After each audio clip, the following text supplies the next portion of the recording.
All right. All right. Well, welcome back, everybody. This is Troy Fullwood with Pinnacle Investments in the Capital Summit. And I've got with me a great friend of mine, Merrill Kessler. Merrill graduated from Washington University School of Law back in 1999. Went to work for a corporate bankruptcy attorney, doing restructuring lawyer down on Wall Street, some of the largest bankruptcies and workouts in U.S. history. He also founded Longhorn Investments, Longhorn 3 Investments LLC. Company quickly became the premier hard money lender on non-owner occupied single family properties in the state of Texas. 2 years later, Merrill co-founded Trident Realty Investments LLC 506B Reg D fund that became the main funding source for Longhorn 3, providing over $50 million in capital. Merrill, thank you so much for being with me today and being with everybody else. I know we've got several dozen people on the call right now, and more people are coming on. Everybody that's coming on, as I mentioned in the earlier session, ask questions. Okay, Merle's going to go through his presentation. He's going to show you how to put together blind funds, and on top of that, he wants to answer some questions. So it's a great opportunity. If you see something along the way, feel free to put it in the comment box and answer your question or ask your questions. And we're going to circle back at the end and answer those questions for each and every one of you, as well as write down his contact information here. You can see it right here on this first slide. That way you can reach out to him when the time is right. Add Merle to your Rolodex, as I've been mentioning. I know we just talked about that, huh, Merle? We just totally dated ourselves. Because what's funny about that is when we were talking about it, is I ultimately I still think I have my last Rolodex. Like, I'm unwilling to throw it in the trash.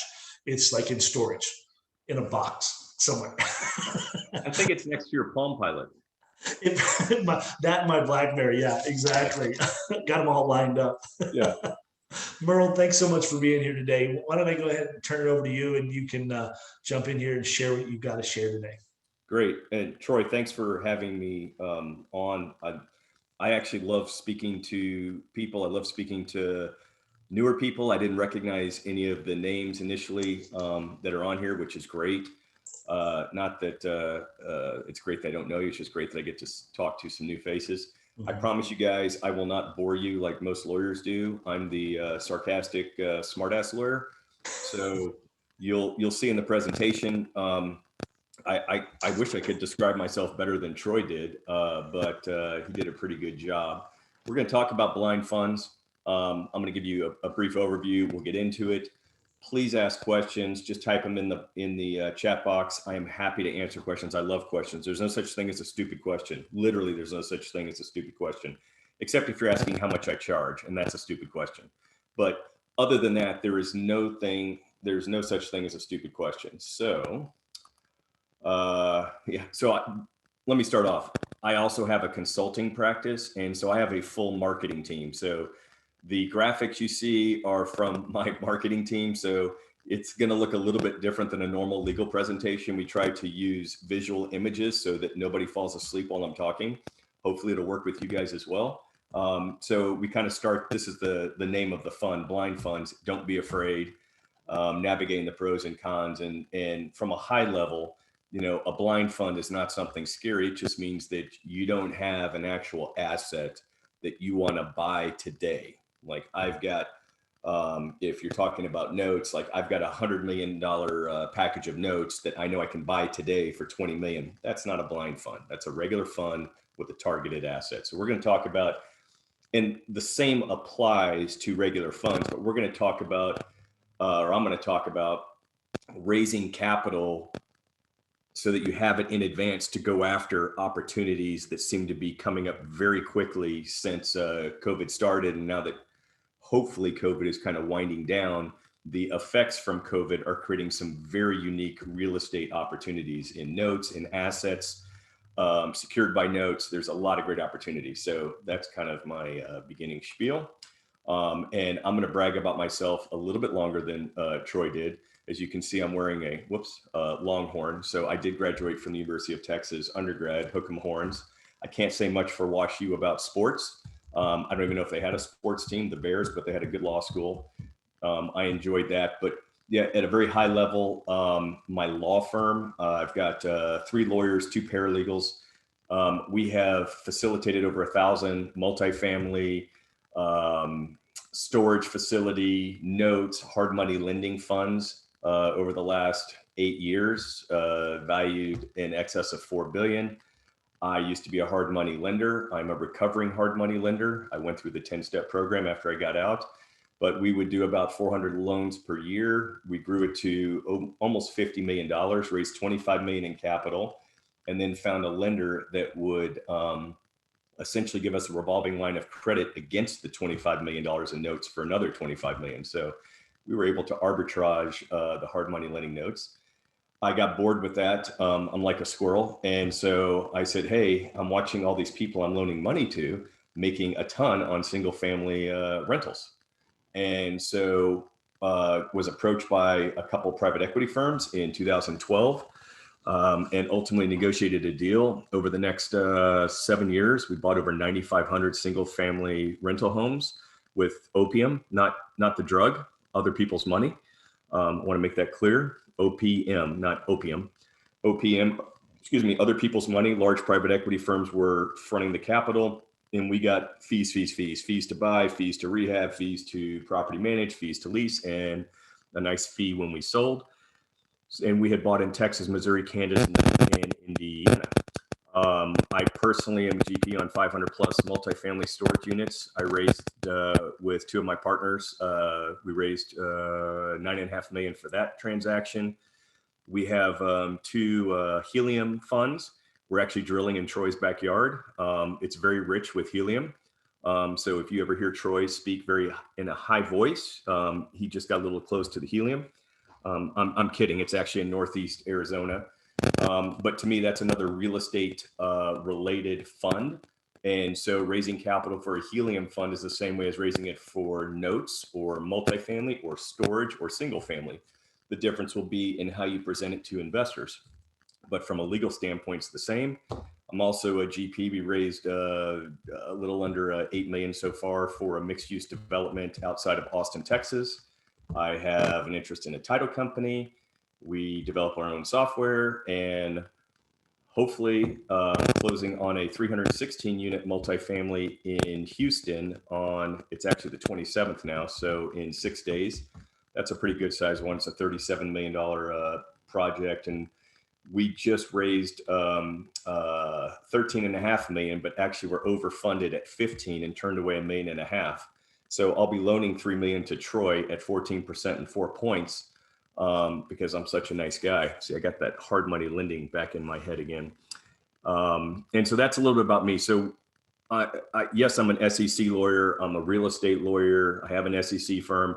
I worked on, before that, I was in Enron, WorldCom, not Target, Kmart, some stupid company that thought it would be really cool to put DVDs in stores and rent them out as movies called Blockbuster. So I've been on like major bankruptcies, saw the richest people make the stupidest mistakes and just decided ultimately that, that wasn't for me. I did not like people playing with other people's money and spending it the way they did. If I told you about some of the due diligence I did on the 2 top people at Enron, just going through their Amex Onyx cards, you guys would be shocked. I mean, Ferraris bought every other month on cards that were paid for by Enron. Hopefully here, nobody used to work for Enron because that's where your pension fund is. You guys hopefully don't have any allegiance to it. So enough about me and Troy. So the agenda: what is a blind fund? Why a blind fund? Why not a blind fund? What does a blind fund look like? Who creates blind funds? Who invests in them? And examples of blind funds. So that wraps up the presentation. Does anybody have any questions? No? Okay, well, I'll keep going then. Blind fund, typically sponsor. So a sponsor is essentially the syndicator or the GP that is putting the deal together. Typically sponsors with strong track records raise funds, collect capital, in which investors commit to funding capital as and when determined by that sponsor. And the sponsor has flexibility within pre-negotiated parameters to invest without approval from investors. That is a mouthful and sounds like a typical legal definition of a blind fund. I can summarize it basically. A blind fund is really nothing special. It's an open fund, meaning I don't have an asset today, but I'm going to invest or acquire these type of assets within these parameters. And I want you, investor, to invest capital in this fund right now so we can go buy these very good value add investments very quickly and make lots of money. So I don't have an asset today again, but this is what I'm going to buy. This is what I've been looking at or bought in the past. Here's my track record. Great. And this is not in here, but those of you that don't have a track record yet, but want to do this, and I'll talk about it in a few minutes, but strongly encourage you to partner with someone who does have a track record. And for the 5 or 6 people that were on when Troy and I were chit-chatting, keep in mind, when I say partner, it's like being married. So pick your partner like you pick your spouse. In some cases, like 55%, pick your partner better than you pick your spouse. That's my advice on picking your partner, not picking your spouse. So the pros of a blind fund. So sponsors, meaning, let's say I'm the syndicator, so it'll just be easier to say. So I have certainty as to how much capital is available for each transaction. So if my goal is I need to raise, let's say $10 million to go buy $10 million in notes. I want to raise $10 million today so that when that package comes up, or I want to buy a portion of a package of notes, I can show, number one, in a bank account, proof of funds to any potential seller, and I get to play with the big boys and big girls. So a fund comes by and they'll show, big bank account, great, but I get to play with the big boys and big girls, and I'm not going to have 27 lawyers attacking the purchase and sales agreement. So they're more likely to work with someone who in their mind is less sophisticated, but you're not, than the big boys and big girls if you can show that you have the ability to close the transaction. So there's a clear advantage to having the funds or most of the funds sitting in an account when you're looking to acquire something. We have many multifamily investors. About 70% of our work is investors in buying multifamily packages or properties. And so typically they don't raise capital until they get the property under contract. So timing is very tough. They have 30 to 45 days to raise all their capital. Sometimes it's very easy. Sometimes you have COVID, you have an election that's uncertain, and you have a global pandemic with the sky falling every single day. So that makes it a little more difficult to raise capital. But even a schmuck like me can go raise $15 million in December, which is the worst month I've ever had in raising capital. So if you have the deal, you present the deal in the proper format, and you're honest and transparent with your investors, you should be able to raise capital. That's just some personal advice, not legal advice. So again, the proof of funds is a huge point. The other thing that makes a big difference is, like I said, on the multifamily side, you find an asset. We'll use my $37 million asset that we're buying in Houston.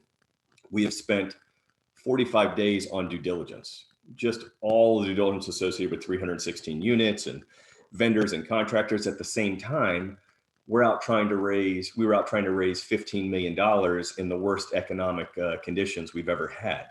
So it would have been nice in theory if we'd already raised the $15 million and then all we were doing was focusing on the due diligence. But I had partners in that deal, and I think the partners are great, but our decision was we don't raise capital for it until we know we have it under contract. That is not a blind fund.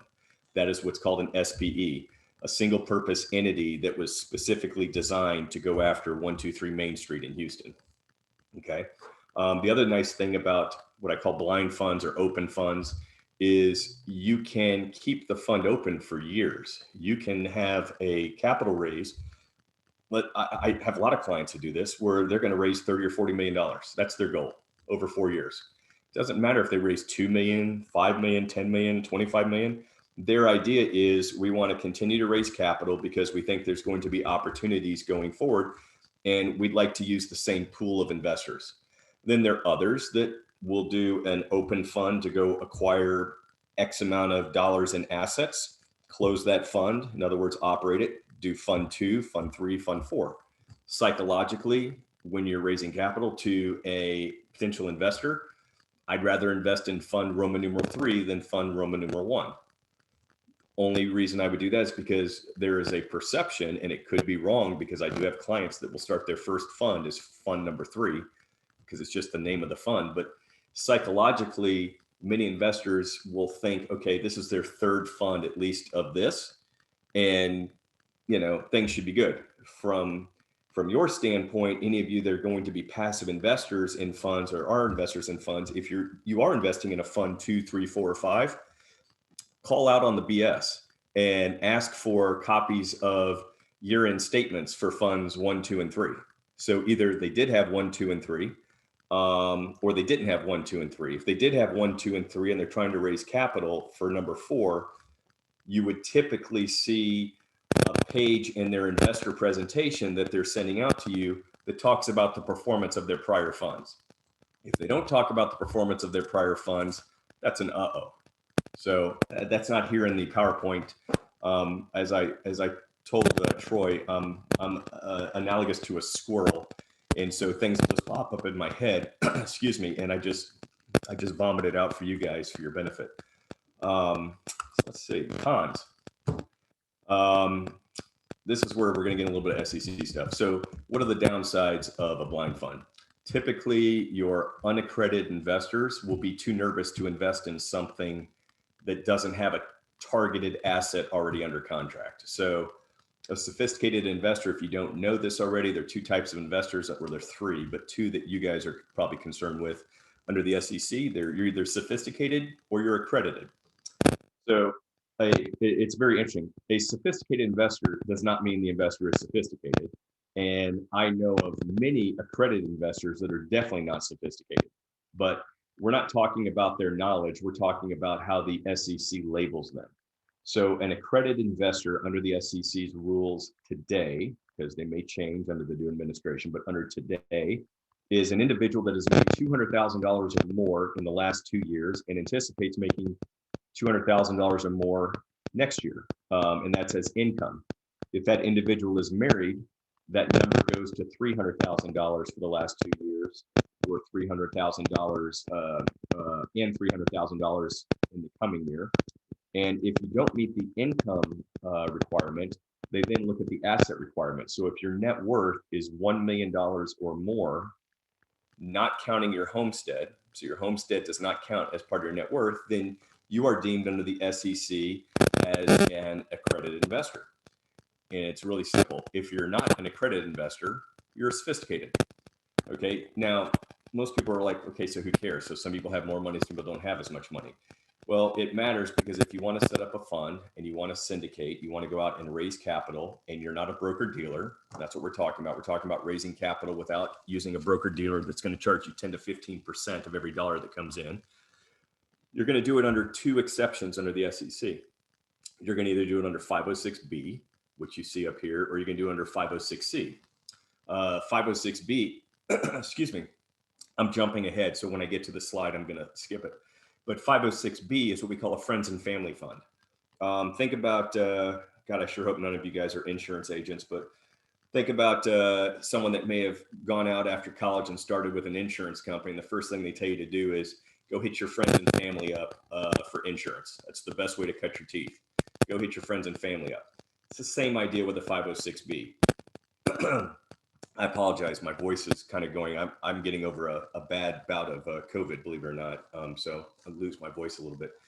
Under 506B, you cannot advertise that you have a fund. So you can't put on Facebook, LinkedIn, Instagram, Twitter, if you're still allowed to use it. You can't put on, I do a little political jab every once in a while. You can't put that on any social media platform. You also can't email people that you don't have a pre-existing relationship with. So how does the SEC define a pre-existing relationship with?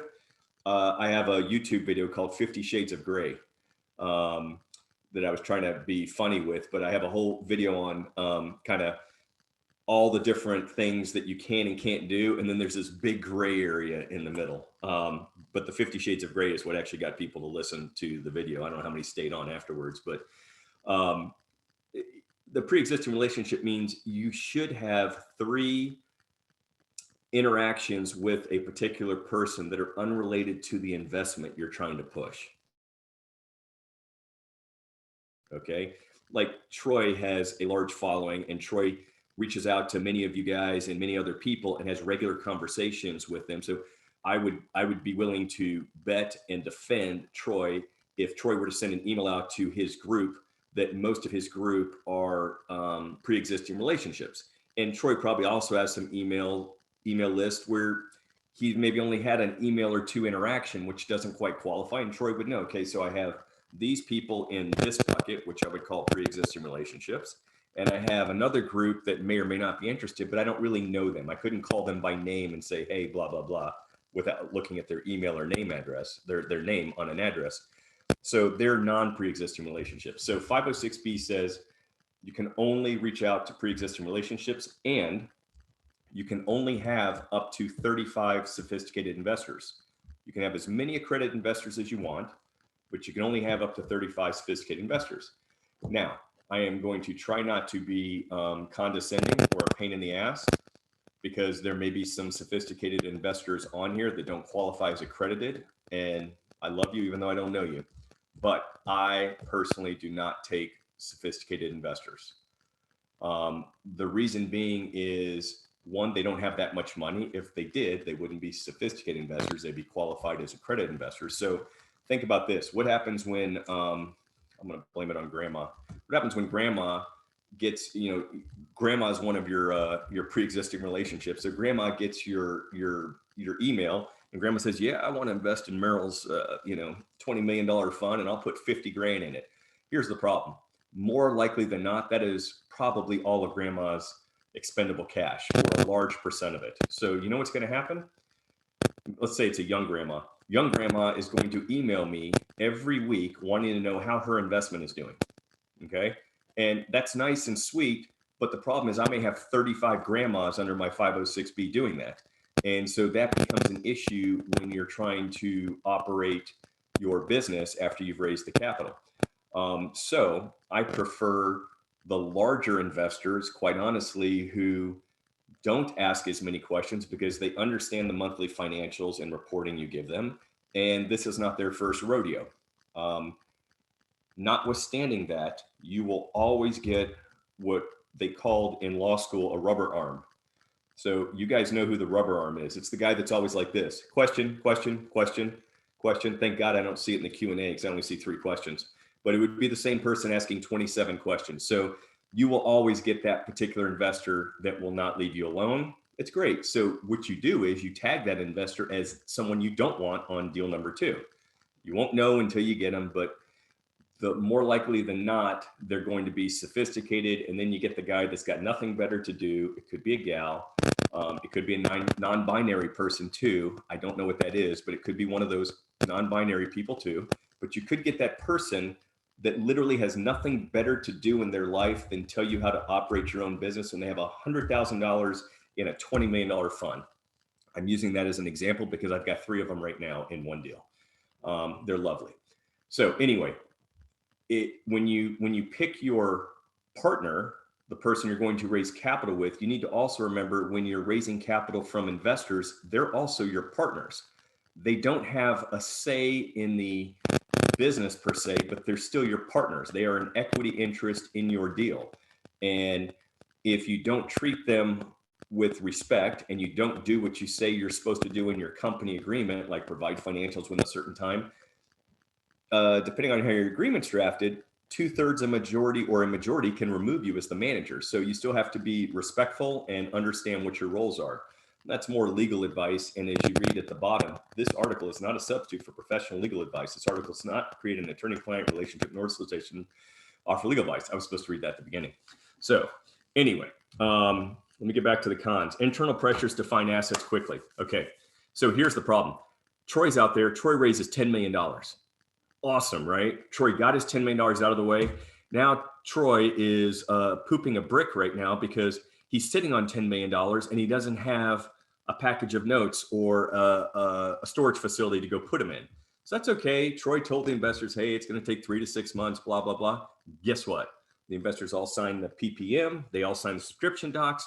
They signed everything. They signed something that said they read everything, and you know they didn't. And you put in there, or we put in there, because we represent Troy, we put in there, hey, 6 different spots. Troy may take 3 to 6 months to find an investment. Great. Troy starts getting emails week 2 or week 3. Hey, have you found anything yet? Have you found anything yet? Have you found anything yet? It happens. So now Troy psychologically feels pressure to go find a deal. Okay. And while Troy is not the new kid on the block, because he still uses his Rolodex, but Troy understands that he still has to find a deal, but the pressure does build. I know I've done 4 blind funds myself, and I don't like sitting on people's capital when it's not making money. I understand at the beginning, yes, but you still have an idea. So one thing I would advise you guys and gals, if you're going to do this, is try to be patient. That's my response to everybody, especially when they want to go to litigation. Let's put on the brakes. Let's relax. You don't want to force a deal. Never force a deal. Never force a sale. Never feel like you have to buy something. The worst case scenario you have here is you give the money back in 6 months. Okay? That's the worst case scenario. Yeah, the investors may not be tickled pink because they got nothing on their money, but they didn't lose money. And so they'll invest with you again because they didn't lose money. Now, my experience with our clients, I have never had somebody that gives back all the money because they didn't find something. Now, they may have found an asset that they got better financing on than they expected, and they only needed to use $8 million instead of 10. So they did a $2 million return of capital 6 months later. Not a single investor complained about it, because I was having this discussion with a client this morning. A return of capital doesn't dilute your ownership interest in the fund. It just pays down the capital that you originally put in. You still, if you had a 2% interest in the fund, ownership interest in the fund, you still own a 2% ownership interest in the fund. The fund just doesn't have to pay you. If I return 10,000 of your 100 grand in 2 years, when we go to ultimately sell, I just don't have to pay you 100 grand to get your capital back. I pay you 90, but everything above that is still split according to your ownership interest. So the mindset of many syndicators is, oh my God, I don't want to return anybody's capital. Well, why not? If you perform better, or you operate in a manner that you don't need some of that extra capital, there's not a single investor, and I guarantee there's no one here listening that would ever say, damn it, Merrill, you just returned 4% of my money back. Now I got to go figure out what to do with it. That's not happening. And the reality is, I hate to say this, most people are not sophisticated enough to even understand it's a return of capital rather than a return on capital. And so in law school, they teach you prepositions. I could sing you this old Schoolhouse Rock song I used to listen to when I came home. A noun is a person, place, or thing, and then they talk about prepositions. So there's a big difference. There are many lawsuits over an of versus on that was put in a contract. And so 2 key things when you're raising capital, and very key in your private placement memorandum that we prepare for you, and in your company agreement that obviously we prepare for you, is determining what is a return of capital and what is a return on capital. So you don't get taxed on a return of capital. You get taxed on a return on capital. It also depends on how it's structured, how much the manager gets, whether returns during the year are to investors are considered returns on or of. Whole nother lecture that hopefully Troy will have me back on to talk about the difference between 2 prepositions. People will love to fall asleep during that. I just kind of told you about 506B. What I did not tell you about is 506C. So that's easy. This slide will take 2 seconds or 20 seconds. 506C. So if I remember, 506B, friends and family. 506C, general advertising. I personally only do 506C for myself. My firm, I'm going to guess about 70% of our syndicators are still using 506B. Okay. In their minds, it's easier for them. That's great. Me personally, I told you from the get-go, I don't like sophisticated investors. Under 506C, every single investor has to be accredited. Okay. So Why? The SEC says, okay, look, you're going to do general advertising. I'm going to go market to everybody on Facebook. I'm going to send out a blast saying, hey, I got 123 Main Street. You're going to get a 20% IRR in over 5 years, blah, blah, blah, blah, blah. They don't know me. I don't know them, but they want to invest with me. So the SEC says, hey, okay, these people don't really know you. They need to be a higher net worth, one, so they can absorb any losses. And two, the argument the SEC is they should have more experience than someone who doesn't have as much money. The SEC also shifts a burden. This is something you have to be aware of if you want to raise capital and you choose 506C. Under 506B, which I label as friends and family, your accredited investors, Troy and I already know them. We already have a pre-existing relationship. So guess what? I don't really care if they're really accredited or not from a legal standpoint. Under 506B, that investor is the one that fills out the investor questionnaire, and that investor tells you whether they're accredited or not. You don't have any obligation to check that. Okay. And little interesting fact. I have had clients that have done 506B and then they have switched over to 506C. It's very interesting to see the investors that claim they were accredited during 506B. Then they go through the accreditation process in 506C and they're not even close. So basically they were just lying, or no one explained to them what an actual accredited investor was, even though they went to some workshop that explained everything and whatnot. So when you're doing 506C, so Troy and I are doing a 506C together. Troy and I decided to have a partnership, not a biblical partnership, but a legal partnership. And so we decided to form a partnership, raise some capital, and we're going to do it a 506C. So Troy's like, well, I haven't done a 506C before. I said, well, Troy, here's what happens. We have to be the ones that make sure they're accredited. We have to look at their financials. We basically have to be a mortgage broker on every investor. And Troy goes, holy crap, that's a lot of work. And I said, it is, but thank God, Troy, you know me. So we're going to go and we're going to use a company out of California that I've been using for the last 8 years. It's actually a law firm. And that I would say 80% of my clients that are doing 506C use. It's great because we only take accredited investors. When they sign the docs that they want to invest with us, they then get an email from this company called Verify Investor. This is not a plug for them. I don't get any money from them. I just think they provide a great service. I don't even get a discount, which sucks. I should get a discount, but I don't. It's, I think, $49 or $59 per investor versus using a mortgage broker that could do the same work. They will charge you $350 a file. So if you have 100 or 150 investors, that starts to add up. So it's great.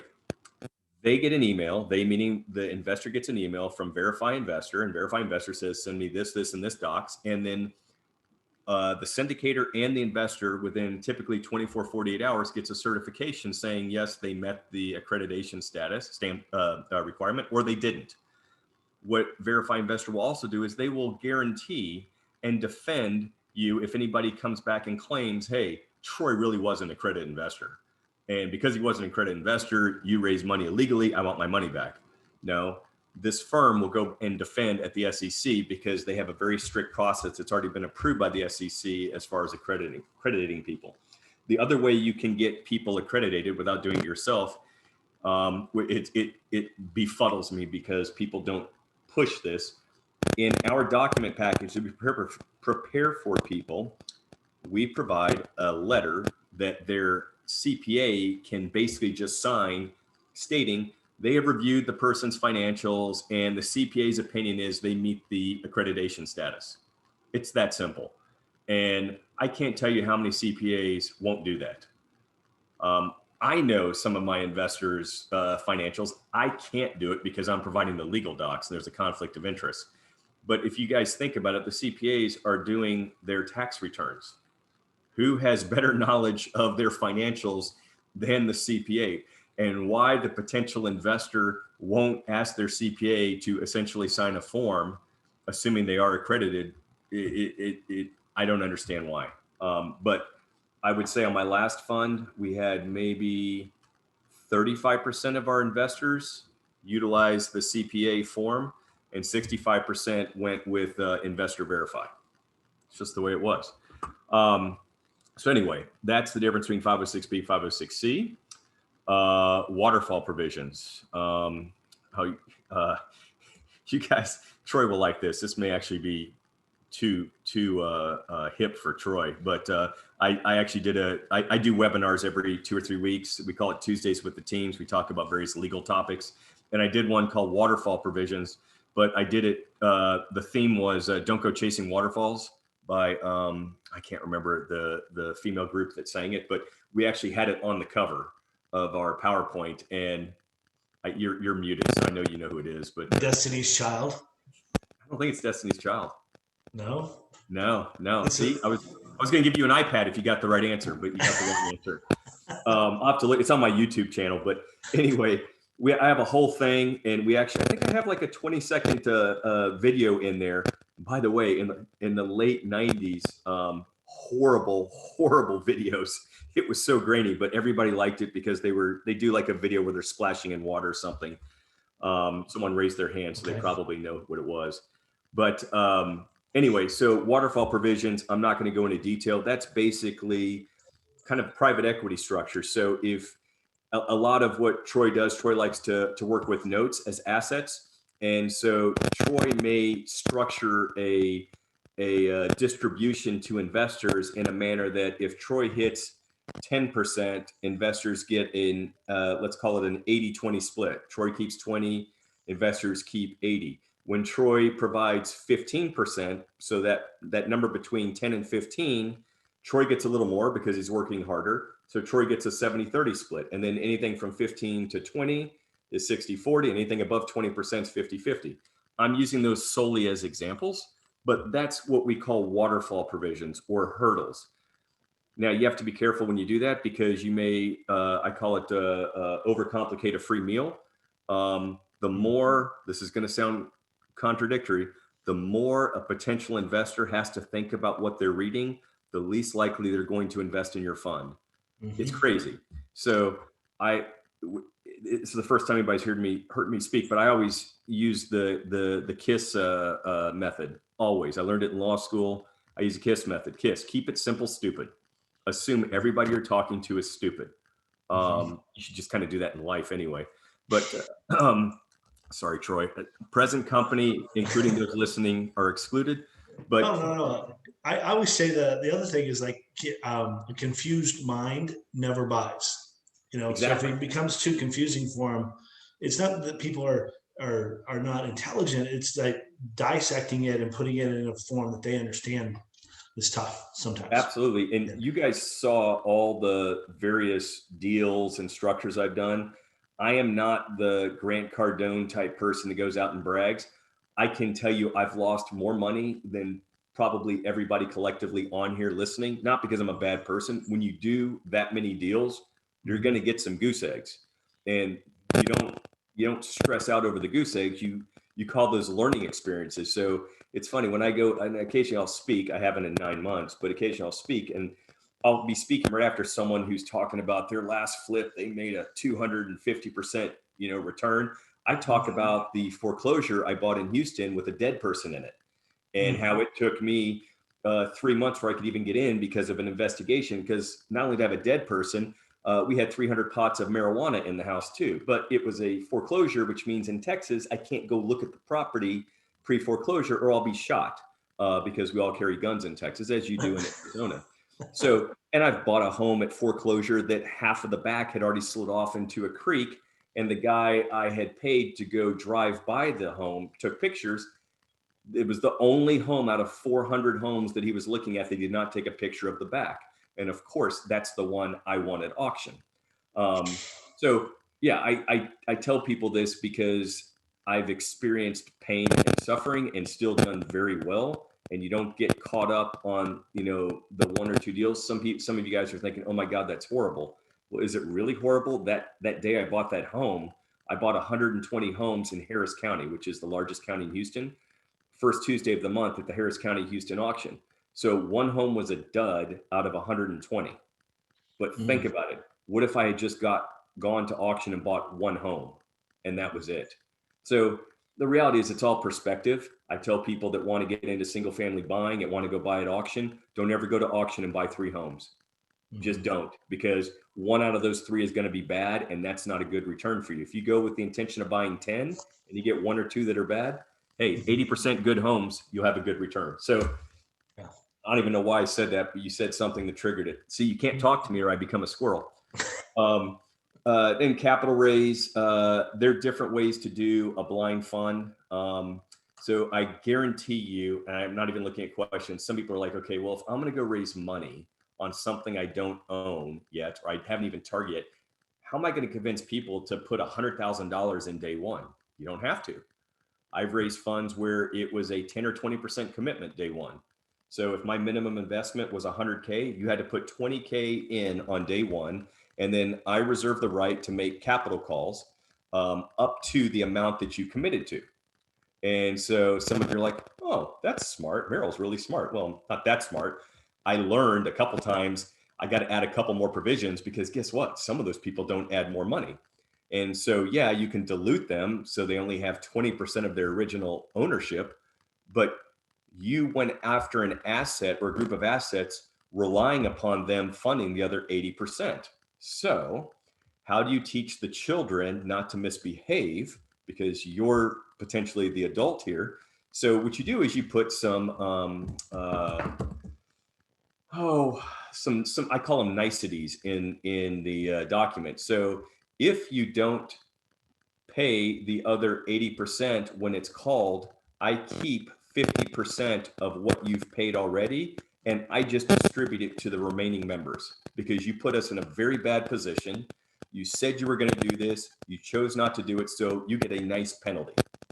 And yeah, I may lose a few investors, but I gain the respect of so many more, because Troy doesn't want to go and, let's say Troy, it's pocket change for Troy. Troy decides to invest $1 million in one of my deals, and he only has to put 200K up, but he's got 800K sitting aside, not making money, because he knows he's going to have to fund it. And then I tell Troy, hey, Troy, I'm sorry, but I got 3 million of promised money, but they're only paying 600,000. I did a capital call and they're only paying 600,000. So the other 2.4 million that I was expecting is not coming in. Well, Troy's going to be pissed off, and Troy's going to be screwed, because I'm not going to be able to buy the asset. I thought I was going to have $5 million or $4 million in capital to buy by making a simple capital call, and I didn't. So when you put in a punitive measure like that, and that's a punitive measure, what you're doing is you're keeping the honest people honest. My dad used to say that there are honest crooks and dishonest crooks. So it's kind of like we grew up with boats, and I have a boat, and so you leave the lock on the boat door, but you don't lock it. Does that make sense? Because if they bust through the door, it's very expensive on a boat. Any of you listeners out there that have boats know that it'll take you about 6 months to get a new boat door.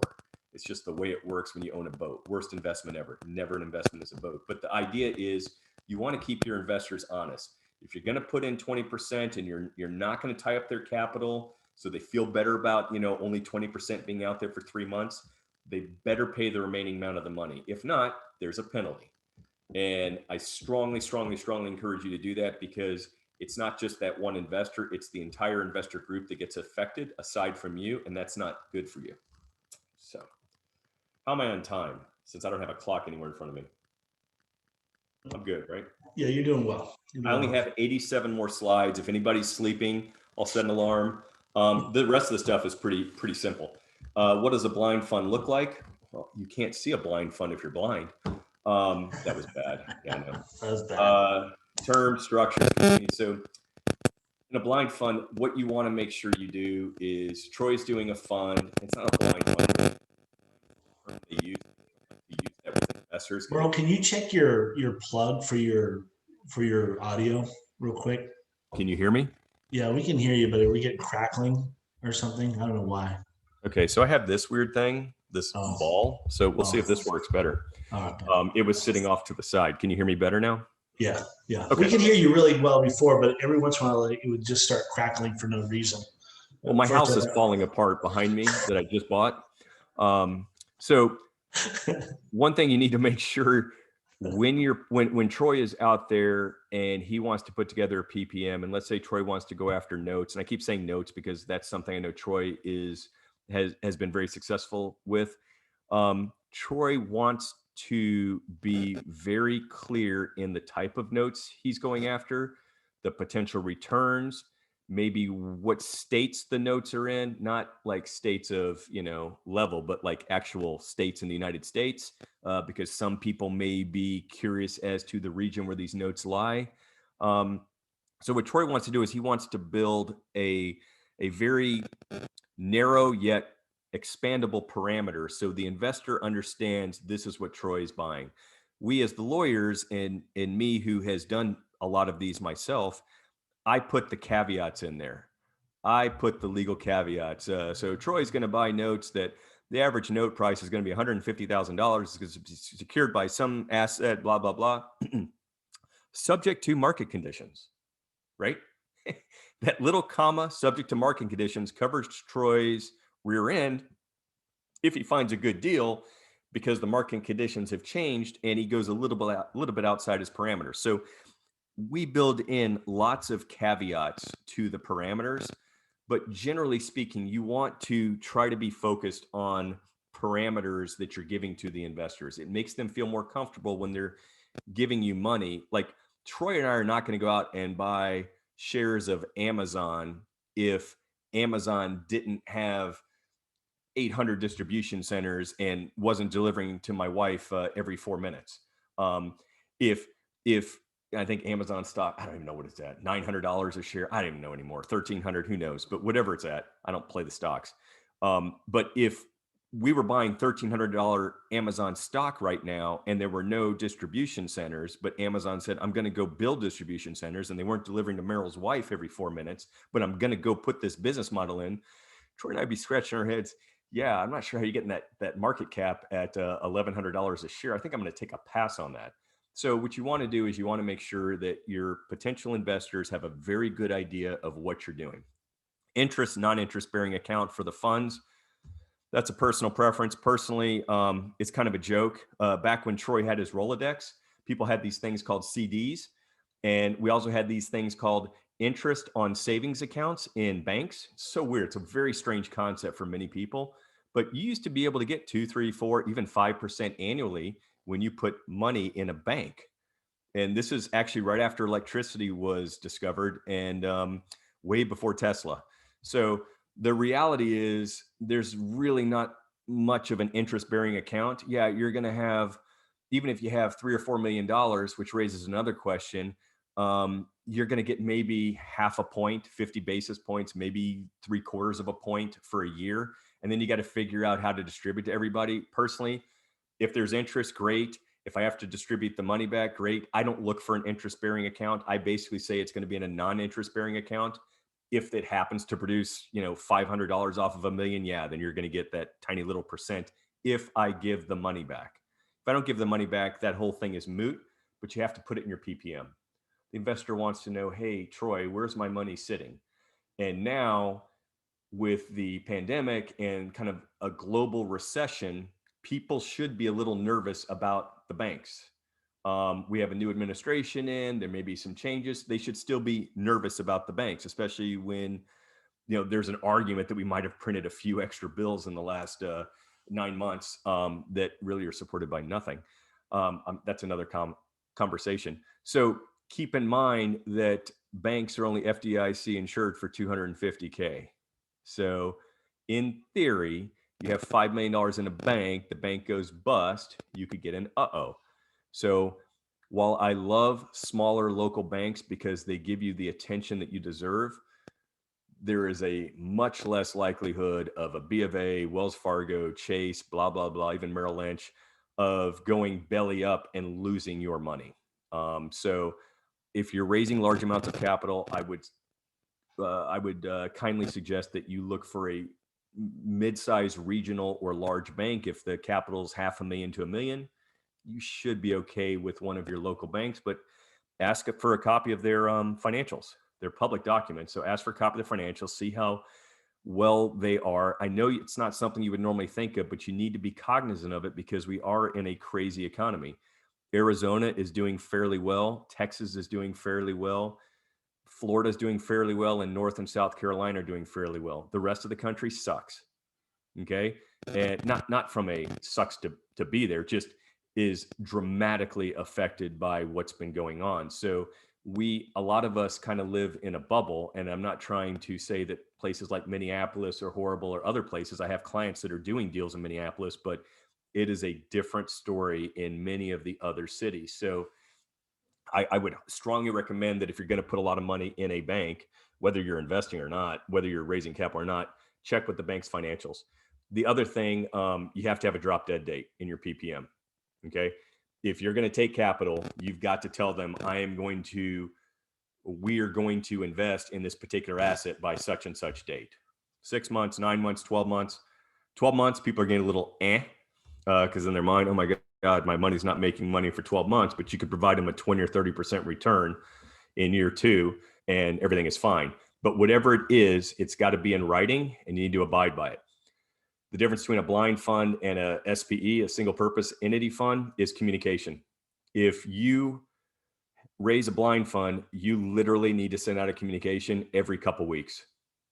If you don't, you're going to have your investors emailing you every couple weeks. They're going to do it anyway, but it's really nice when you can say, hey, please see the communication that went to your junk mail or that you decided actually not to read, like you didn't read the PPM.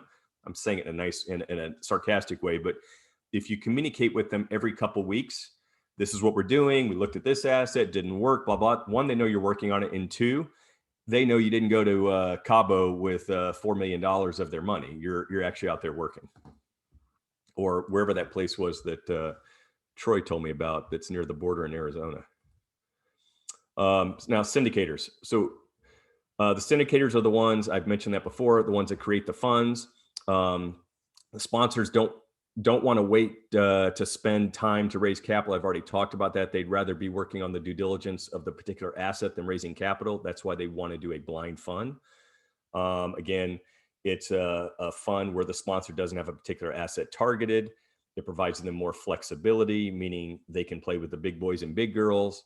By having cash, you can actually negotiate better terms because there's less nervousness by the seller that you'll close. Sponsors, they look for opportunities to acquire assets quickly. That's the biggest reason why you want to do a blind fund. Right now, there are opportunities all over real estate and they're being gobbled up. There's so much dry powder sitting on the sidelines right now.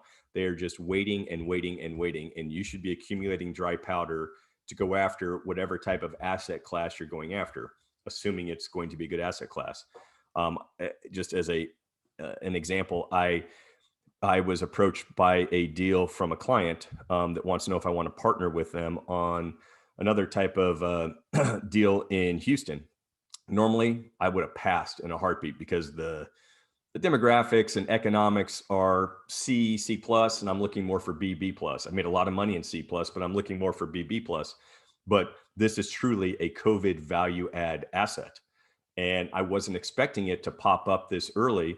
But if you can find an asset, a multifamily in Houston that's in good shape and 95% occupied at 72,000 a door versus 120, and all of the comps around it are around 90, 95, you go for it. So how do you go for it? You have cash sitting in the bank where you show the seller, I can close.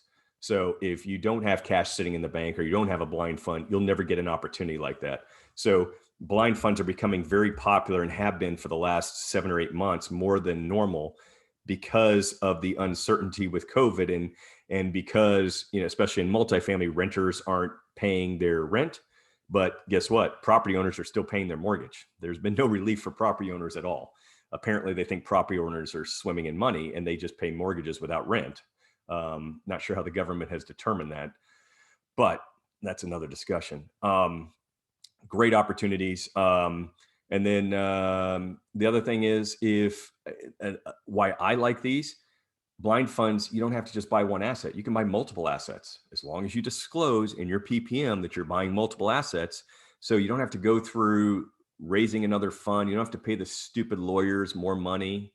I'm not one of them, but I do try to save clients money when it makes sense. Hey, you should structure it this way. Hey, you don't need to structure a fund because you have already got these things in place. So we do try to be cognizant of what the clients spend, but having a multi-asset fund is nice. And then some of you on here are going to be passives that actually are interested in someone else on here or someone else you know that is putting together a blind fund. So this is what you should look for as a passive. A passive is just someone that owns a membership interest as an LLC or a limited partnership interest as an LP. So what should you look for? You should look for sponsors, syndicators that have experience. I always recommend when I'm speaking to a group of people, you'd like to have a sponsor that has a team. It's not just Joe Blow, and Joe Blow is going to go, and if you're talking about notes, Joe Blow is going to go and reposition the notes and do all the servicing him or herself and blah blah blah. Well, what happens if they get COVID? What happens if they die in a plane crash? Hopefully that doesn't happen, but people like to know that there's a team, that there's a business. So to the extent you can get one, depending on how large you are, great. Typically, again, the investors are probably going to be accredited that are most attracted towards these type of blind funds. And the $10 million question is, what's my minimum investment that I want to put in my PPM? It depends. That's a typical lawyer answer. It depends. I personally like 100K minimum. And again, I'm Mr. Caveat. 100K minimum, subject to manager's discretion, that can accept certain investments below 100K. So what I want people knowing, here's how it works. If you put a 25K minimum, you're going to get a lot of 25K investments. If you put a 50K minimum, you get a lot of 50K investments. And you're going to find this hard to believe. You put a 100K minimum, you're going to get a lot of 100K investments. And what you'll also get is people that don't have 100K that will say, hey, Merrill, can I put in 75 or 50? Well, let me check with my partners. I already going to say yes, of course, but let me check with my partners. We'll think about it. Let me make sure you're the right fit. Great. And guess what? They tell 2 or 3 of their friends, hey, I actually was able to get in at 75K. So 3 of their friends come in at 75K, and I still picked up a total of 300K, even though my minimum in the PPM was only 100K.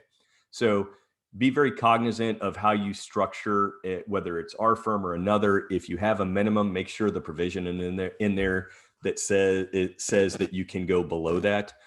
And then investors are going to be looking for opportunities in particular asset classes or markets. So, and this is more of a funnel thing with investors. I am constantly polling my investor database. I'm not talking as a lawyer, I'm talking as a syndicator now. So throughout COVID, I was constantly sending out little surveys, not long ones, little ones, just to find out where the mentality was, where people wanted to put their money, whether they were scared to invest. It was fascinating. And then you know what I did? I'm known as the transparent guy, kind of WYSIWYG. What you see is what you get. I would then take that data. We're very data oriented. I have my own software company with 2 full-time programmers. So we're constantly creating our own real estate software for ourselves and a few clients. But I took that data and then I produced KPIs, key performance indicators, and charts and graphs, and sent it out to the entire database just to show them, hey, because only 10% of the people are going to actually fill out the survey. But I have a database of like 7,800 that I sent it to.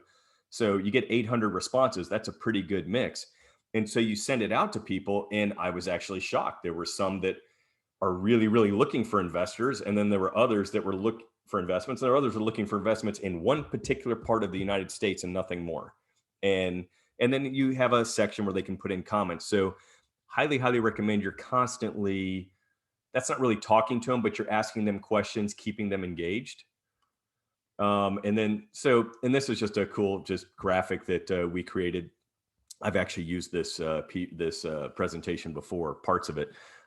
These are the typical types of deals we'll see as a law firm for blind funds, multifamily, note pools, single family residential aggregation. That just means buying a group of properties, 50, 100, 25, whatever, something that you have to raise capital for that you and 2 or 3 buddies don't have enough money to do.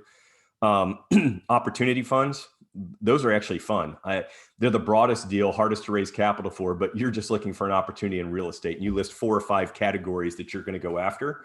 And so some people love that, some people don't. But we do prepare those and represent people doing that. Hard money lending fund, that's my favorite. That's how I got started until competition came, and then 14% and 4 points wasn't exciting. And then all of a sudden it was like 8 and 9% and 2 points, and got to make more money than that. And then finally, some people do it just because they want to make sure that they can utilize 100% of cash for acquisition. So they're going to buy something, and it could be like notes where they're not going to get any debt at all on it. So if they need $10 million to buy something, they can't get 70 or 80% financing on it. They need $10 million. And the best way to do that is through a blind fund. See all these cool graphics I made for you guys. And these are just options. I don't have to go through all of this because there's going to be a slide where you can actually click on, or not click, but type in an address, and we'll send this to you directly. It's just part of our software. But these are the things that you think about when you're creating a blind fund. And as a law firm, we go over these with you. So literally, I could have just shown this slide and we would have been done in 5 minutes. But I want to see how many people can actually fall asleep when I'm talking. So I went through the whole thing. But this kind of summarizes everything for you. It's kind of like a cheat sheet. So whether you're talking to us or talking to another law firm, hopefully you'll talk to us. We represent people all over the United States. But regardless, this is what you want to be thinking about. And even when you're trying to come up with a business plan on what I want to do with the blind fund, this is what you want to think about when you're coming up with your business plan, because this will instill a lot of different things. And I just think it's a pretty graphic. So I created this graphic myself. As you can see, it's very pixelated. I pulled it from Troy's Rolodex.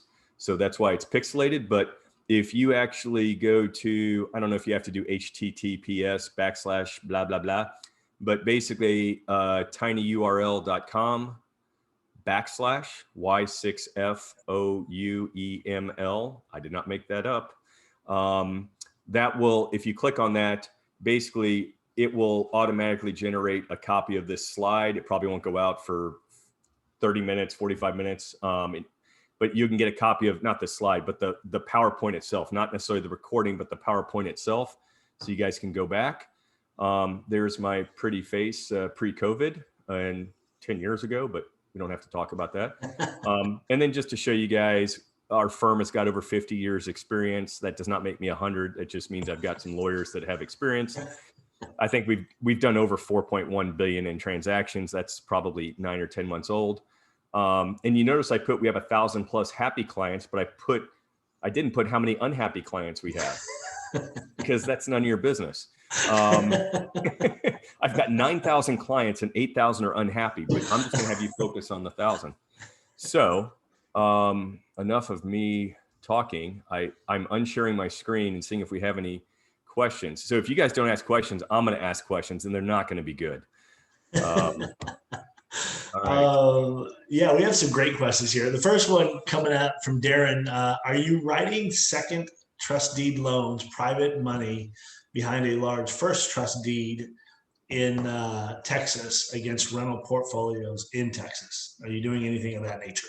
Am I? No. Yes. Do I have 2 clients that are doing that? Yes. And that's, so I may sound like a very non-conservative when it comes to investing lawyer with the various investments I have, but I am probably the most conservative investor you guys have ever talked to. And that's because I was a bankruptcy lawyer for 10 years. So I'm not a huge fan of seconds, but I have clients that have made an absolute killing on seconds. I value this thing. It's a 6-letter word. I'm sorry. Yeah, it is a 6-letter word. It's called sleep.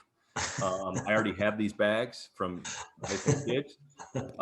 So I value sleep. I would not be able to sleep on seconds. But I have a couple clients literally making a fortune off of them.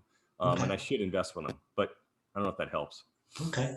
Would you be okay if Darren reached out to you? Maybe you could introduce him to your client, or yeah, Darren's absolutely fine reaching out to me. I would have to check with the client. These clients are very, but yeah, happy to talk to him about it. Okay, cool. Next one, heads up. Already covered that, or we fixed that. No problem. Let me see here. As a new investor, what are the keys to building a track record that investors will find attractive?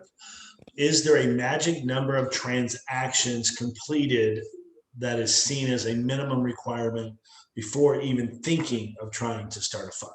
Well, that's an easy answer. Yes. There is a magic number. Yeah. Yes. those are all yes, no questions. So, Nick, thank you. Apparently you've had depositions before and you've been listening to questions that are asked. They're supposed to be yes, no questions versus open-ended questions. I'm kidding, Nick. I'm assuming you've never had a deposition. So as news investor with the keys to building a track record, and I think I mentioned it briefly, I would suggest, to the extent it's palatable to you, that you try and partner with somebody who has more experience. One, it'll allow you to bring in some capital because people will understand, or potential investors understand, that there's experience on the team. Two, you hopefully can learn the right things to do when you do fund number two. And sometimes you learn the things you shouldn't do. So sometimes it becomes a learning experience also, because not every partner is the best partner. But the quickest way to develop a track record, other than if you're buying single family or notes or multifamily, is to partner. Otherwise, you're starting with one house, because I started that way, and I'm pretty sure Troy started that way. One house, one note, and then 3 months later, it may be another house or two houses or two notes. And it will take you years to develop the track record in order to go out and raise 7-figure, 8 figures in money. So one, I think it's beneficial if you can find the right partners. Be very careful though with your partners. I would ask for a credit report with anybody I partner with. I would ask for a background check. Okay. Because when you partner with someone, if you're going to get financing from any lender, they're going to automatically ask for it. I can't tell you how many times as a law firm, when the lender does its due diligence on a $10 million, 15, even a $50 million note, we are the ones that facilitate. The law firm is the one that helps facilitate. We do UCC, background, blah, blah, blah for the lender. All the crap that pops up about partners that the other partners didn't know. And so think about it, guys and gals. If you're going to go out and do a venture with somebody and they're not disclosing to you from the very get-go, and 2.5 months into the deal, you're getting ready to close on financing, all of a sudden your partner's got 4 liens on their homestead and a judgment against them on their last deal, you didn't know about it, you're stuck with that person. Yeah. Okay, so you're stuck with that person, and you may not get the financing. Now you got to go find a key person, another key person that's got financial net worth, share a GP interest most likely with them. So one, be careful. Magic number transactions completed, the same as a minimum requirement. There's no magic number. If you're going to raise a fund to go do 8 transactions, then, I would say you want 2 or 3 under your belt. If you're raising a fund to buy 1,000 single family rentals, your investors are going to want to see that you've been able to do 2 or 3 or 400 at a time before that. Yeah. They don't want to see you go from 0 to 1,000. They want to see you go from 50 miles an hour to 100 miles an hour. Yeah, no, that's a good point. And kind of adding to what you said about partners, the first fund that I ever put together, it wasn't until I was about 1.5 years into it, and I was having dinner with one of the partners, and he disclosed to me at dinner that he was the cousin, that Jeffrey Dahmer was his cousin. And I about choked on the steak I was eating, and I was like, "Are you what?" I mean, and that's something that I don't know what to come up on a background check, because we did do some background checks on each other. But that was one of those things, like, wow. Troy, you told me that story before, but when you told me, the weird thing was you were eating at the guy's house. And so you're not even sure it was steak that you were choking on, right? Good point. No, I'm just kidding. You were at a restaurant. I just trying to be funny. And the thing about it is, he had like all of the right things. Like he owned a house on Park Avenue in New York. Like you walked out of his condo and it was a guarded, door, and you walk across the street, there's Central Park and all of, so he had like all of the things that went into it, but he also had a very, how you say, skeletal track record. Yeah, I mean, his eating habits were probably questionable, right? Well, eating habits, and then we found out some other things about other businesses. And he so there was more, but I mean, I could have so much fun with that. Like, people were dying to come see him. I mean, we could keep going forever, but there's only 14 minutes left. No, I get it. There was a lot to that deal. Is that Dennis Doss or attorney Anthony Gerasi? No, I think he was referring to when you were talking about the the background check company that you were using in LA to do the background checks. I think they're like 40. Oh, yeah. So it's not the background to do the accreditation. Accreditation, So sorry. yeah, so the company, yeah, I'm fine. It's verifyinvestor.com. Verifyinvestor.com. Yeah. Okay. Again, I get nothing out of it. I don't even get a friggin' discount. I should, but they do thousands of syndications a year. And think about it, you're not making a ton of money off $59 on a transaction, but they've got it down to such an art and automated. Mm, Great uh, alternative to use. I would never do it myself. The other thing is, I don't want to see my investors' financials. I right. don't want to be, I don't want to even know about it. And why would they want to send them to me? They'd rather send them to a third party law firm that, is throwing them away the moment they see them. So it's all around, it's a better situation than doing it yourself. It is. No, I agree. I mean, in the 40, $50 you're spending on it, it provides peace of mind for the fund as well. And you can Yeah. take that, put it in their file and get down to what you're there for in the first place, which is make them money. Yeah. And the fund is going to pay for it. It's going to come out of fund dollars at the end of the day. Exactly. Darren's funny. The Analysis paralysis. Yeah. But yeah. you gotta go through that. And I'm not going to comment on the Democrat cities. That was doing something I was saying. But I mentioned that I think that was when I said we all live in, and I don't know where most of your people listening are from, but like I live in DFW, and there's been an effect. The effect I see is very little traffic, but restaurants are open, things are open. And listen, I just got over COVID. Sure. It wasn't fun by any means, but yeah, we're in a bubble in Texas. Yeah. All right. And then the female group TLC for Chasing Waterfalls. Thank you. I There could you not go. remember. It was TLC. I knew it wasn't Destiny's Child. I was thinking about the Destiny's Child group out of Georgia. I think they're out of Georgia. Yeah, I Or think you maybe and your it's TLC. Rolodex, you needed to go back before. You need to go to TLC all the way to the end. Well, D was before T. So Yeah. that's the first thing that came up. At least I didn't say Milli Vanilli or something Yeah. like Oh that. God. Yeah. They were for fraud, I think. They got busted for copyright.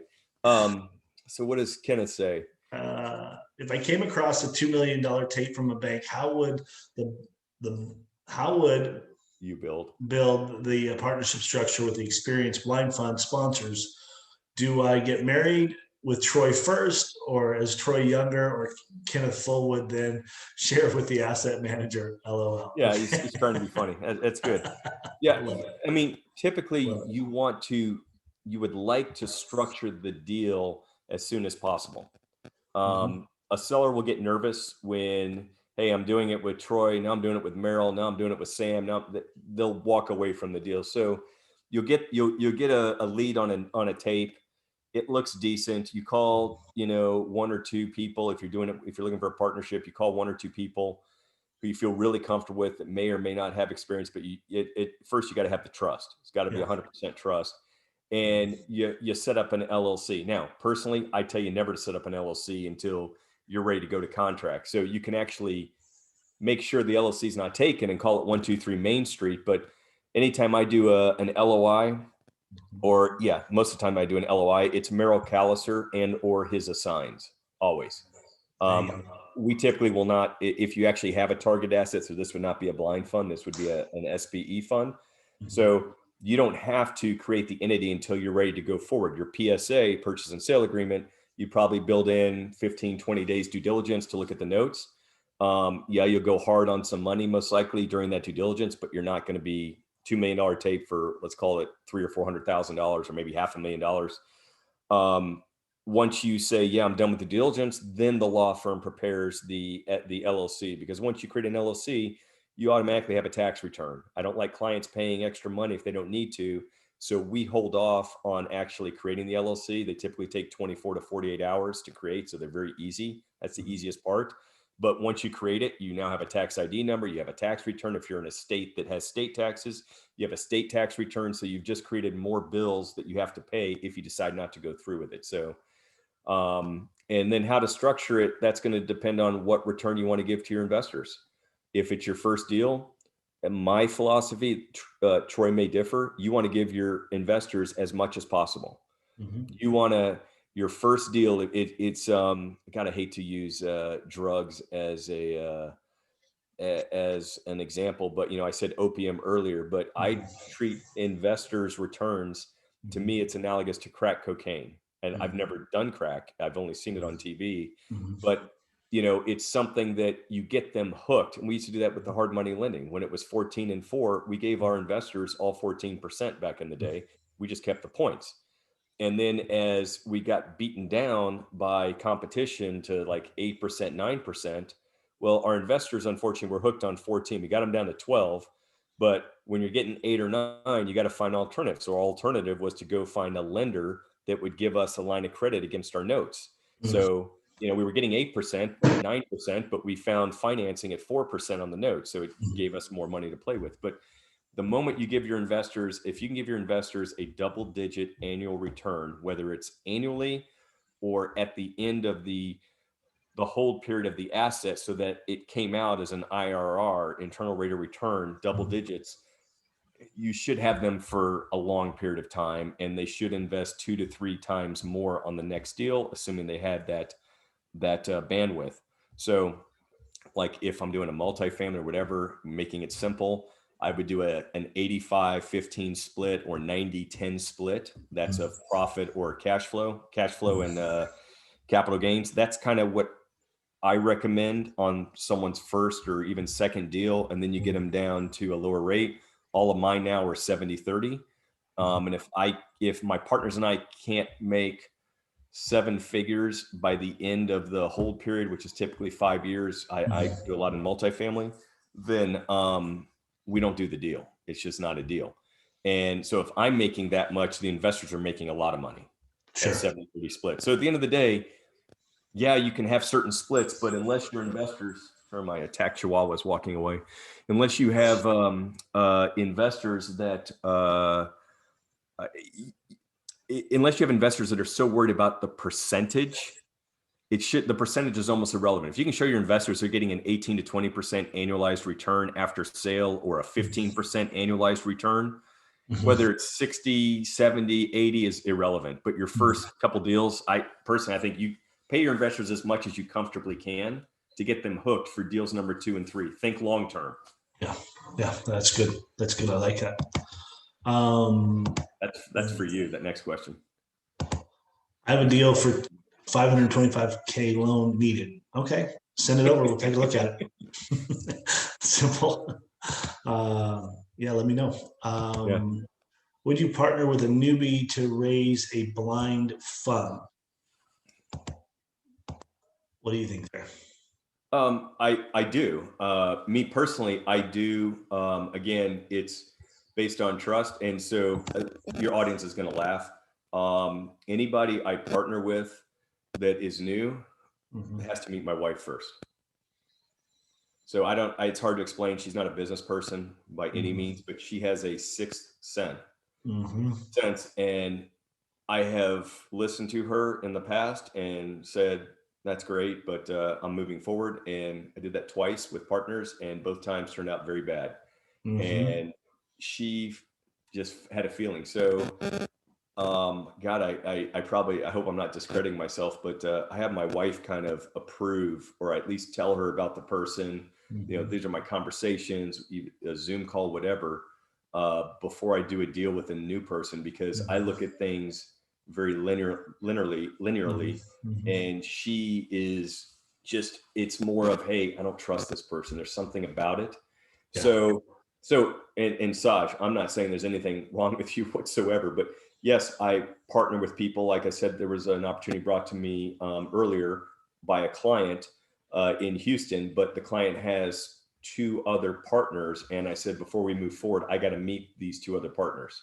You're great, but I look at it as I'm stuck with you guys for 5 years on this deal, and I'm bringing in capital from my investors. So I got to be really, really comfortable. So I would, you might not, I don't know. It just depends on the deal, depends on the person, depends on, it depends. Well, it's interesting that you said you mentioned your wife, because I've had that same exact experience with my wife, where I'm like, yeah, I'm gung ho. This is what we're gonna do, and she's like, I don't like it. And I'm like, what don't you like about it? She's like, well, she can't really put it into words, but it's just like there's a feeling about it. Yep. And I've gone down that road and it's blown up in my face. And I give her, oodles of credit for not saying I told you so.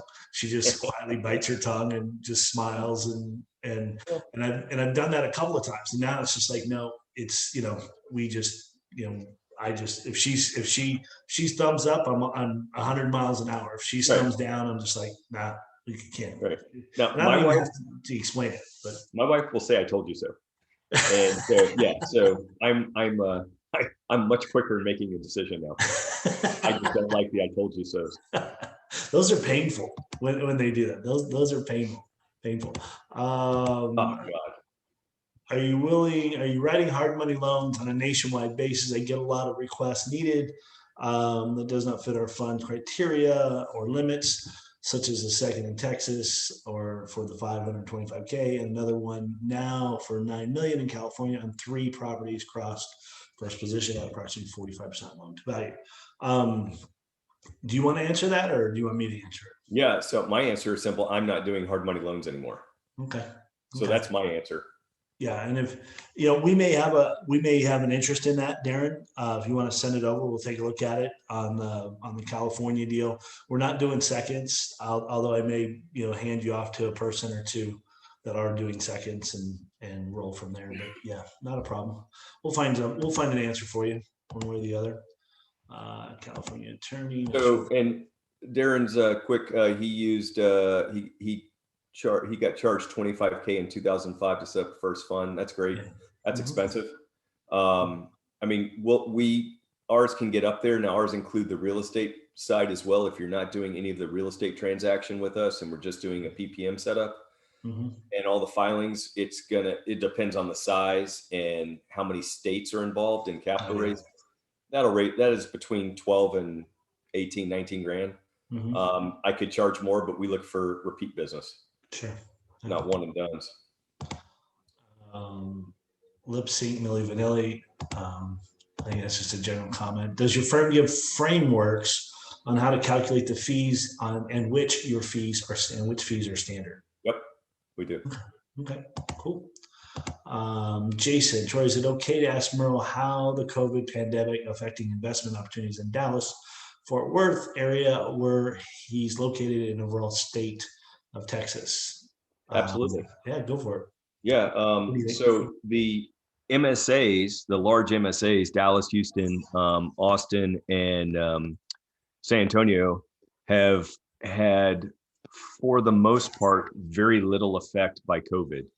Occupancies in the most affected areas are going to be your C class,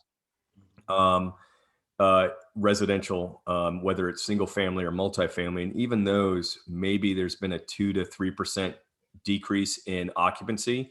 The courts have been fairly pro landlord in the big cities now. And I'm fully transparent. I'm having some issues with one of my properties in Amarillo. So Amarillo is a small town. It depends on where you're from, but it's about 280,000 people. Amarillo is under stage 1 in Texas, which is the highest stage you can be for COVID alertness. Oh, wow. So I had a fire, which happens on multifamily, and thank God nobody was hurt, but I can't get construction people to consistently work there because either they keep getting sick or someone in their family keeps getting sick. So we're on 6 months to finish out 10 units, 10 more units. And then the 4 other units that have been finished for 8 weeks, we can't get a city inspector because there seems to only be one that's not sick at any given time. Oh, wow. And yeah, it's so in the smaller cities, and El Paso is probably the largest city in Texas that's had some effect. And most people don't realize how big El Paso is. It's got an MSA close to 2 million people now. Oh, wow. They've been hit pretty hard by COVID. So DFW, Houston are on fire. We've had over 400,000 people move to DFW and Houston in 2020. They're crazy. So there's a shortage. They're on fire, not physically on fire like California has been, but they're on fire. And it's been a great opportunity for people. Great opportunity still here. But because of that, all the New York and California money's coming in here and overpaying again. The good with the bad. Yeah. The good with the bad. Female intuition, absolutely. Happy wife, happy life. Yep. There you go.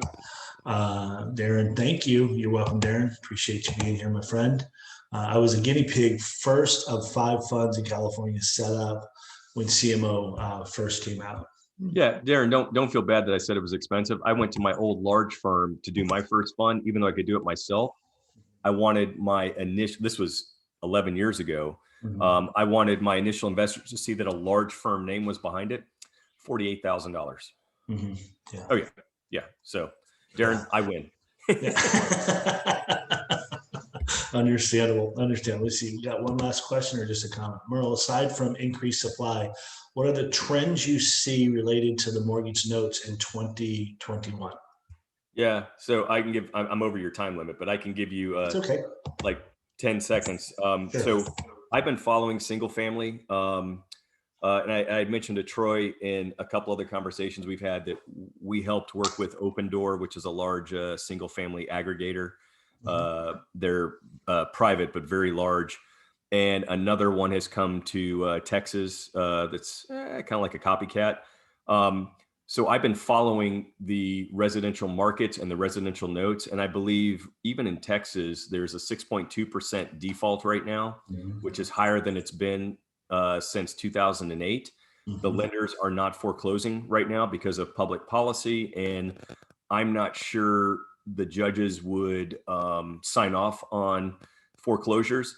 But what I do think is as we roll out the vaccines in certain areas like Texas, and there's a calming effect of the pandemic, you know, it's unfortunate for those that own the homes, but even in Texas where you have some, I mean, you have some effect of COVID, there's going to be some very good opportunities. So I've been advising clients, and we're in the process of putting together a fund to go acquire a certain type of single family home starting in mid-March. So yes, I think the opportunities are incredible. And that's why I like to push blind funds. I know you told me to talk about syndication, which I did. And this applies to single purpose entities. Everything in there applies to single purpose entities as well. But those that have the dry powder set aside over the next 3 to 4 months are going to be those that get the best opportunities. Absolutely. And the easiest way to do it is through a blind fund. Absolutely. Absolutely. Well said, my friend. Well said. Well, everybody, appreciate you guys being here today. Merle, certainly appreciate your time as well. I'm glad to see that you're looking better and feeling Thank better. you. Last time we talked, which is about a week or so ago, you were still really struggling with it. But yeah, no, I appreciate it. Great to see you're doing well. I see a lot of things coming your way, my friend. And because of your time and your commitment to us, I'm looking forward to doing some stuff with you as well. So me too. 2021 is going to be a great year for you. Thank everybody for staying awake. Not a single person dropped. That's impressive. That is impressive. We're getting better. We're getting better. I like that. I like that. All right, my friend. Well, you have a great day. Thank you guys so much. Darren says thank you, Merle and Troy. You're welcome, Darren. And thanks, guys. I appreciate it. As well. Thanks for the information. All right, ladies and gentlemen, thank you so much. We'll see you guys on the next session in about 30 minutes. Take care, Merle. Enjoy lunch. Bye-bye. Thank you.